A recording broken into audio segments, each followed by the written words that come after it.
It was a cold and quiet night in the mountains. Daniel sat alone in his small wooden cabin, far away from the city. The wind howled outside, and the trees moved like shadows. The only sound inside was the crackling of fire in the old fireplace. Daniel was reading an old book, trying to fall asleep. His life was simple, and he liked it that way. No noise, no people, no problems. But everything changed with one soft knock. Knock, knock. Daniel froze. He lived alone, and no one ever visited him, especially not at midnight. He waited, thinking maybe it was just the wind. But then he heard it again, louder this time. Knock, knock, knock. Slowly, he stood up and walked to the door.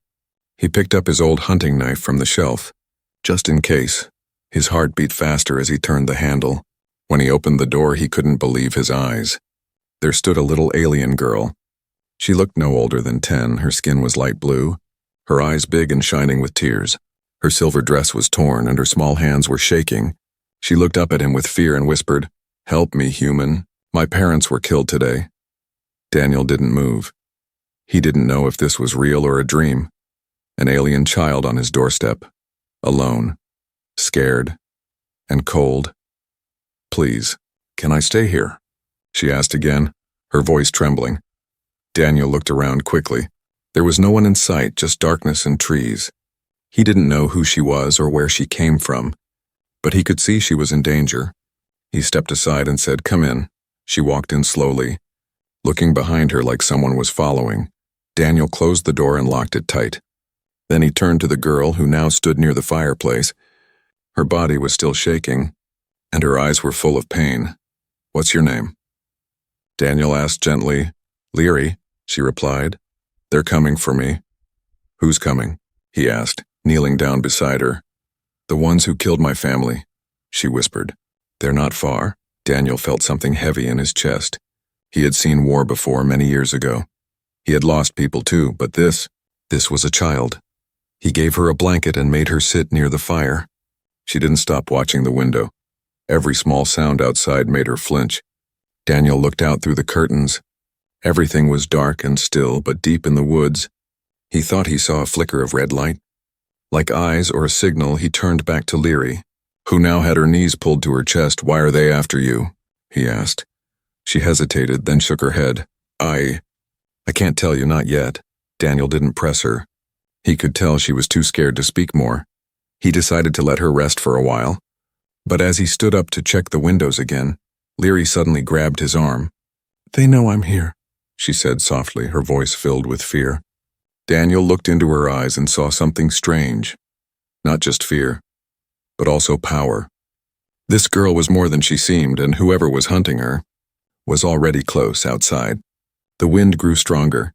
The trees bent low, and something moved between them, not human, not animal, something else. Daniel turned off the lights and pulled Leary close. "We'll hide," he said. "But if they find us—" He didn't finish his sentence. Leary looked up at him and nodded. "I'll try to protect you too," she whispered. Daniel didn't know what kind of night this was becoming, but deep inside, he felt something awaken, something he had buried long ago. The feeling to fight, to protect, to not run away this time. He didn't know who Leary truly was. He didn't know what danger was coming. But he knew one thing. He would not let them take her. Not tonight. The night had not ended. It only became darker, heavier. Like the air was holding its breath, Daniel stood near the window, his eyes scanning the tree line beside the fireplace. Leary sat with her arms around her knees. Watching him outside, something was moving, but not loud. Whoever or whatever was out there knew how to hunt. Daniel walked back and sat down near her. His mind was spinning with questions. But he asked the one that mattered most, "Who are they, Leary?" She looked up slowly, her eyes tired and sad. "They're called trackers," she whispered. "They don't talk, they don't stop." "Why are they after you?" Daniel asked again, softer this time. Leary looked into the fire, and for a moment, she said nothing. Then in a quiet voice she began to speak. "My people lived on a peaceful moon," she said. "We had no armies, only gardens, stories, and stars. But one day, the black ships came. They said they wanted something our elders had hidden." Daniel leaned closer. "What did they want?" Leary held something tightly under her shirt, something glowing faintly blue. I don't know everything," she whispered. "But they destroyed everything looking for it. They burned our homes, chased our people, and when they couldn't find it, they started killing. Daniel felt anger rise in his chest. He had seen war, but not like this, not hunting children. How did you escape? He asked. Leary's lips trembled. My mother placed this around my neck, she said, touching the glowing shape. She told me to run to the mountains, to the escape pod. She stayed behind to fight. Daniel lowered his head. He didn't know what to say. A girl her age and watching her world burn. Losing her family and now being hunted suddenly. A soft clicking sound echoed outside. Like metal tapping wood, Leary's head shot up. They're here, she said quickly, standing up. Daniel grabbed his flashlight and his old rifle. He turned off the fire, making the room darker but safer. We need to move, he said. There's an old storm shelter deep in the forest. It's hidden, safe, and has supplies. Leary nodded. She walked to the door but paused. They can smell my kind, she said. Even if we run, they'll follow. Then we'll leave a false trail, Daniel said. Thinking fast, we'll go through the stream. Cover our scent. They stepped outside into the cold night. The sky was filled with strange clouds, and the moon looked pale. Everything felt wrong, like the forest itself was holding its breath. They ran through the trees, Daniel holding Leary's hand tightly. The stream was just ahead, and they jumped into the cold water. Leary gasped, but kept moving. Behind them, a red light blinked through the trees. Then another and another. They're close, she whispered. Too close. As they ran, Leary suddenly stopped and reached into her pocket. She pulled out a small round stone, glowing softly.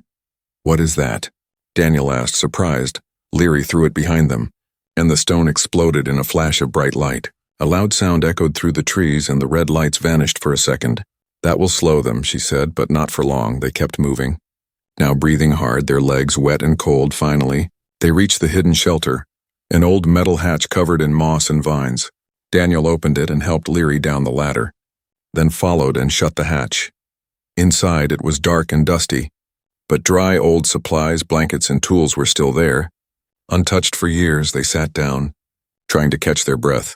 Daniel handed Leary a dry blanket, and she wrapped it tightly around herself. He lit a small lantern just enough to see. Then he turned to her and asked, What is that stone you threw?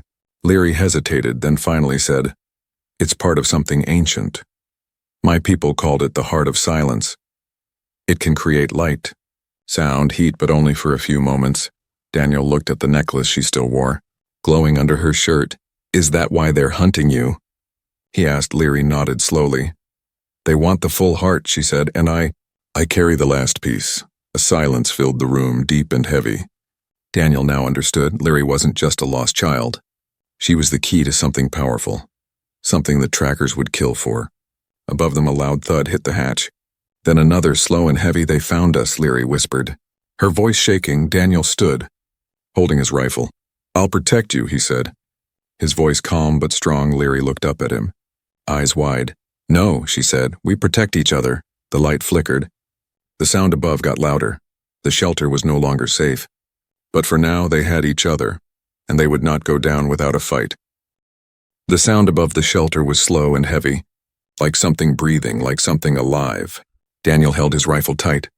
His finger near the trigger. Leary stood behind him, clutching the glowing piece under her shirt. The lantern's light flickered, and the shadows danced on the cold walls. Each second felt longer than the last.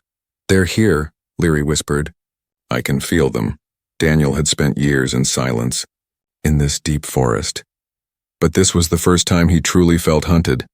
He had no armor, no tech, only his instincts and the old tools he once buried along with his past. Thump, thump, thump. The noise above grew louder. Then it stopped. The silence felt worse than the noise. Daniel held his breath, listening. Then a soft hiss came from the air vent. He moved quickly and covered it with a metal plate. It's gas, he said, coughing. They're trying to flush us out. Leary pulled something from her pocket, a small device with spinning lights. She pressed it to the vent, and the gas reversed like it was being sucked away. The device blinked twice and died. Only works once, she said quietly. We need to move. Now. Daniel nodded and led her to the back of the shelter. There was a hidden tunnel, one he had dug long ago. It was narrow and rough, but it led far into the mountains. They crawled in, the tunnel barely wide enough as they moved. They heard a loud explosion behind them. The shelter door had been blown open. Daniel moved faster, dirt falling from the ceiling. Leary crawled behind him, holding the glowing piece close to her chest. After what felt like hours, they reached the exit. Daniel pushed open a metal plate and helped Leary climb out. They were now deep in the forest, far from the shelter. But not far enough. Suddenly a black ship appeared in the sky above the trees. It made no sound but moved like a ghost. Its light scanned the ground slowly. Searching, Leary grabbed Daniel's arm. "That's a scavenger drone," she said. "It finds heat, sound, and energy." Daniel pointed to a cave nearby, half hidden by vines and rocks. "This way," he said, pulling her with him. They ran inside just as the drone's red light passed over the ground they had just crossed. Inside the cave, it was cold and silent. They sat down, both breathing hard. "Why do they want you so badly?" Daniel asked finally. "I mean, really, what are they planning with that thing you carry?" Leary looked at him, and her voice was almost too soft to hear. "My people," she said. "They built something long ago. A gate." "A gate?" Daniel asked, confused. "A gate that leads to other stars," she explained. "But it also leads to weapons. Dangerous things we locked away forever." "And the piece you carry?" he asked. "It's the final key," she replied. "Without it, they can't open the gate. With it, they can destroy worlds." Daniel felt his heart sink. He had thought he was just helping a lost girl, but now he realized he was standing between monsters and the end of everything. Outside, they heard the soft hum of the drone return. But this time it wasn't alone. A dark figure dropped from the sky, tall, armored, silent. It moved like liquid metal, blending with the forest, then another and another. "Trackers. They found us again," Leary whispered. "We can't keep running." Daniel looked around the cave. There were old mining tools, wires, broken parts of machines. He smiled a little, a plan forming in his mind. "No," he said. "We fight." He set up a trap using pressure wires and sound triggers. Leary helped him quietly, placing her glowing piece into the heart of the system. "It will overload their sensors," she explained. "But only for a minute. That's all I need," Daniel said. His eyes cold now, old soldier instincts returning. They waited, hidden in the shadows. The trackers moved closer, silent as death. The first one stepped into the trap. The moment its foot touched the ground, the cave lit up with a blast of white light. The tracker screamed, or a high static-like sound, and fell. Daniel rushed out, rifle raised. He fired at the second one. Hitting its shoulder, it turned, metal parts hissing, and rushed toward him. Leary screamed, and the light in her hand flared again. The third tracker froze like time had stopped. She threw the glowing shard at its chest, and it stuck, then exploded in light. Daniel tackled the last one, slamming it into the rocks, but it was strong, too strong. It grabbed his neck, choking him. Leary ran forward and stabbed the creature with a broken pipe. It roared, tossed her aside. Daniel reached for a sharp rock and smashed it into the tracker's eye. Finally, the creature fell. Silence returned. Daniel lay on the ground, breathing hard. Leary crawled over and held his hand. "You saved me," she whispered. He looked at her and shook his head slowly. "No," he said, "you saved me too, but above them, in the sky, more ships were coming, and they were out of tricks." The sky was no longer quiet. Dark clouds spun above the forest, and more black ships circled like vultures. Their red lights blinked slowly, hunting, watching, waiting. Daniel stood at the mouth of the cave, bruised and breathing hard. Beside him, Leary held her side, where she had fallen during the fight. Her hand trembled, but her eyes were strong. "They won't stop now," she said. "The signal's out. They know exactly where I am." Daniel looked at the broken tracker bodies behind them. 3 dead, but many more coming. The trees whispered with distant movement. "They'll surround this cave in minutes," he said. "We need to move. Fast." Leary nodded, and they ran deeper into the forest. Their feet hit the soft earth hard, leaves crunching under every step. Branches slapped their faces, and roots grabbed their boots, but they didn't stop, not even to breathe. Behind them, the hum of engines grew louder. Red lights moved through the trees like floating eyes. The chase had begun. Leary stumbled once, but Daniel caught her arm. "Stay with me," he said. Not looking back, she nodded again, holding on to the glowing crystal tight against her chest. They reached an old riverbed. Dry and cracked, Daniel jumped down, pulling Leary with him. He wiped away their footprints using an old cloth soaked in cold mud.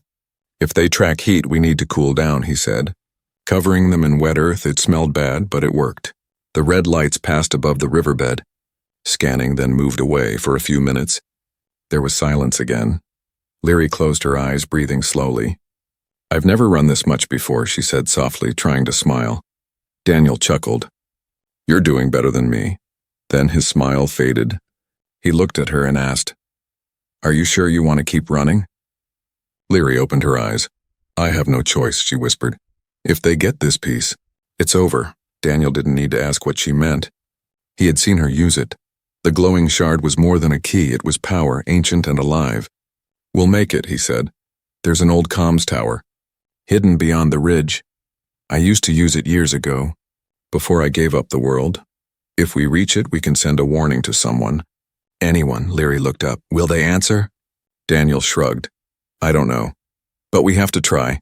They moved again. This time slower, smarter. Daniel showed her how to step without sound, how to listen for broken twigs, how to feel the vibration of footsteps through the earth. It started to rain, soft and cold. The drops made it harder for the trackers to see, but also harder for them to move. The ground turned slippery, and fog rose between the trees, in the mist. They saw shadows, shapes moving quickly, too quickly, trackers again. Daniel grabbed Leary's hand and pointed toward a narrow rock path that climbed the ridge. This way, he said. No other trail leads up. They climbed, hands and feet working together. The rocks were sharp and the wind was strong. Daniel's hand slipped once, but Leary pulled him up at the top. The old tower stood like a skeleton. Tall and broken, rust covered its bones and vines wrapped around its legs. But the control box was still there, hidden behind metal plates. Daniel pulled the box open and began to reconnect wires. He worked fast, fingers shaking. Leary kept watch, her eyes locked on the fog below. The red lights returned, this time closer than ever. Daniel, she whispered, they're climbing. I just need 1 more minute, he said. Twisting the last wire, the old screen blinked to life. Glowing faint green static filled the air, and a deep buzzing sound echoed from the tower. Daniel pressed the distress button and spoke into the mic. This is Daniel Cross, Old Earth Ranger 17. I have a survivor from Oriel 6, carrying the last shard. She's being hunted by trackers. If anyone hears this, we need extraction now, static. Then silence, no reply. Daniel's heart sank. Leary placed a hand on his shoulder. We tried, she said. Then the tower shook. The red lights had reached the base. Trackers climbed the metal legs, moving fast like insects.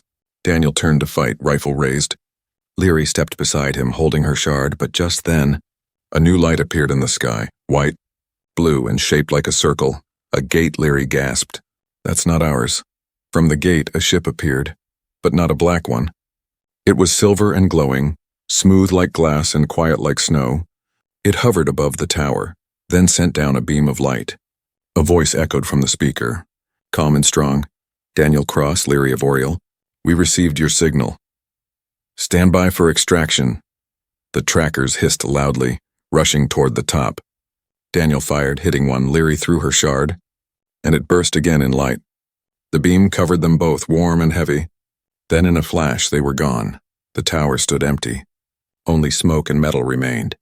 And far above the clouds, in the silver ship, Daniel and Leary looked down, safe for now, but the real journey had only just begun. The silver ship rose through the clouds. The storm below looked like a sea of shadows, spinning and endless. Inside, the air was clean. Almost too clean, the walls glowed softly. Like living metal, Daniel and Leary stood side by side, both still shaking from what had happened. A tall woman in silver armor approached them. Her face calm but unreadable. Her eyes were pale, almost white, and her voice was soft yet strong. I am Commander Elira, she said. You're safe now. Daniel lowered his rifle slowly, but he didn't trust her yet. No one had come for him in years. And this rescue, and it felt too sudden, too perfect. Leary bowed her head slightly. Thank you for answering the signal, she said. They were hunting us. Elira nodded. Yes, we know, she replied. The trackers are old machines built for war, long before your world was peaceful. They should not exist anymore, Daniel frowned. Then why are they here? The commander looked away, her eyes cold. Someone woke them, she said. Someone who wants what you carry. Leary touched the shard hanging from her neck. It pulsed faintly like a small heart. "They'll never stop," she whispered. "Not until this is gone." Elira's eyes followed the light. "May I see it?" she asked. Leary hesitated, then stepped back. Daniel moved between them, his hand near his rifle. "Easy," he said. "We've seen enough tricks for one lifetime." The commander smiled slightly. "Not offended, I understand," she said. "You've both been through hell. But if you want to live, you'll have to trust me just a little." Daniel stayed silent, but Leary nodded slowly. She opened her palm and showed the glowing shard. The light filled the whole room, reflecting off the silver walls. Elira's calm expression changed for a second. Daniel saw something like fear, then she whispered, "So it's true." "What's true?" Daniel asked. "The heart of silence still lives," Elira said softly. "Your people called it a relic, but it's more than that. It was part of a living machine, one built to close the ancient gates." Leary looked confused. "Close?" she asked. "But I thought it was made to open them." Elira turned to her. "That's the lie they told your ancestors," she said. "The real heart was designed to seal the gates forever. But when the wars began, everyone wanted to control it." Daniel looked between them. "So whoever's hunting you doesn't want peace," he said. "They want power," Elira nodded. "Yes," she said. "And the moment they find out this ship rescued you, they'll come." As if on cue, the alarm lights turned red. A voice from the speakers shouted, "Incoming ships! 6 signatures, closing fast." Elira cursed under her breath and turned to Daniel. "Can you fight?" Daniel smiled faintly. "I've done worse with less," he said. Checking his rifle, he looked at Leary. "Stay behind me." "No," Leary said, her voice steady now. "If they want me, I'll fight too." The ship shook as explosions flashed outside. The windows showed black shapes moving through the clouds. The trackers had followed. Elira shouted orders. "Shields up, and return fire, and to keep the main deck sealed." Daniel ran toward the side panel where emergency guns were mounted. He aimed through the narrow slit and fired at the approaching ships. Each shot lit up the clouds, but the trackers were fast, too fast. One crashed into the side of the silver ship. Tearing through the hull, sparks flew, alarms screamed, and smoke filled the corridor. Daniel coughed, pulling Leary close. Elira appeared beside them with 2 soldiers. "They're boarding," she said. "Hold this line." The doors exploded inward. Trackers stormed through, metal claws slicing the air. Daniel fired without thinking, hitting the first one in the chest. Leary raised her shard and light burst out. Knocking 2 more back, the corridor became chaos, gunfire. Light and screams. Daniel reloaded, his hands covered in blood and oil. He saw Elira fall, her armor cracked, but she pushed herself up, still firing. One of the trackers broke through and ran straight toward Leary. Daniel dove between them, taking the hit. He fell hard, pain burning through his shoulder. But he didn't let go of his weapon. Leary screamed his name. The shard flared so bright that everyone stopped, even the trackers. Then a wave of blue energy exploded outward. The metal creatures froze mid-step, their bodies turning black, then they shattered into dust. Silence filled the ship again. Smoke drifted through the corridor. Elira looked around stunned. What did she do? One soldier whispered. Daniel sat up slowly, blood dripping from his sleeve. Leary stood in the center of the light, her eyes glowing faintly blue. The shard was now part of her chest. It had fused into her. "I didn't mean to," she said softly, tears running down her face. "It just happened." Daniel stood, weak but smiling. "You saved us," he said. Elira approached carefully. "She's not just carrying the heart anymore," she said. "She is the heart now." Daniel frowned. "What does that mean?" "It means she's connected," Elira said, "to the gates, to the power, to everything. And they will never stop hunting her now." Daniel looked at Leary. She looked small again, fragile, lost, but inside her, something bright was growing, and something unstoppable. He put his hand on her shoulder. "Then we'll stop running," he said, his voice firm. "We'll take the fight to them." Elira looked at him. Surprised. "Daniel, that's suicide," she said. He smiled weakly, loading his rifle again. "Maybe," he said, "but if they want a war, they picked the wrong human." The ship turned sharply. Heading toward the edge of the atmosphere, Leary looked out the window, her reflection glowing. Below them, the black ships followed. And above, the stars waited, silent and endless. The real battle was only beginning. The stars outside the ship stretched like lines of light as the vessel jumped into deep space. The hum of the engines was steady. But inside Daniel's chest, everything felt stormy. He sat alone in the medical bay. His arm wrapped in bandages, the wound still burned. But it wasn't the pain that kept him awake. It was the memories, old memories, long buried. Now rising like smoke from a dead fire, Leary was resting in a nearby pod. Her chest glowed faintly where the shard had fused with her body. She looked peaceful now, but Daniel knew the peace wouldn't last. Commander Elira entered the room silently. She glanced at Leary, then looked at Daniel. "You did well," she said softly. "Most humans would have run." Daniel didn't answer. He stared at the floor, his thoughts trapped in another time. "You were a soldier once, weren't you?" Elira asked, stepping closer. Daniel gave a short nod. "Earth's Border Force," he said. "Unit 9. Ghost Recon." 20 years ago, Elira folded her arms. "Then you remember what fire feels like," she said. Her voice quiet but sharp. Daniel finally looked at her. His eyes were tired, filled with weight. "I remember too much," he whispered. Flashback: the fire had swallowed the city. Buildings crashed like falling stars. Screams filled the air as people ran. But there was nowhere left to run. Daniel was younger then. Full of belief, he had followed orders, protected the zone, held the line. But the enemy hadn't come from the front. They had come from the sky, from shadows from within. He remembered carrying a small boy in his arms. The boy had burn marks on his back, cried for his sister. But Daniel had found the girl too late. She was already gone. He buried them both in the rubble, then walked away. He never went back to the army. He never forgave himself. Daniel blinked. Returning to the present, the medical bay was quiet again. Elira had left. Only the sound of the machines kept him company. Suddenly, Leary stirred. Her eyes opened slowly, glowing faint blue. "You were dreaming," she said, her voice soft. Daniel looked at her, surprised. "How did you know?" "I felt it," she said. "The shard connects me. Not just to the gates, but to thoughts, emotions. Sometimes I see flashes, fire, pain, children." Daniel's throat tightened. He didn't want her to see that. "I didn't mean to," Leary said quickly. "I'm sorry." "No," Daniel said, shaking his head. "You're not the one who should be sorry." He sat beside her. "You remind me of him," he said quietly. "The boy I couldn't save." Leary reached out and touched his bandaged hand. "You saved me," she said, "and I'm still here." Daniel gave a small smile. It was the first real smile in a long time. They sat in silence for a while. Then the ship shook slightly, and Elira's voice came through the speaker. "Daniel." "Leary, report to the main deck." The main deck was filled with tension. A giant star map floated in the air, glowing red at the edges. Elira pointed at a blinking point near the center. "This," she said, "is where the signal came from. A new gate has been activated." Leary stepped forward. "That's not one of ours," she said. "My people never built one there." Elira nodded. "Which means someone else has," Daniel frowned. "They're building gates?" "Or digging up old ones," Elira replied. "The power you carry is waking them up." Leary looked down at her chest. The glow had grown brighter. "I can feel them," she said. "Like they're calling to me." Daniel looked at Elira. "So what's the plan?" "We go in," she said. "Find the gate, shut it down, and stop whatever's coming through." "And if it's already open?"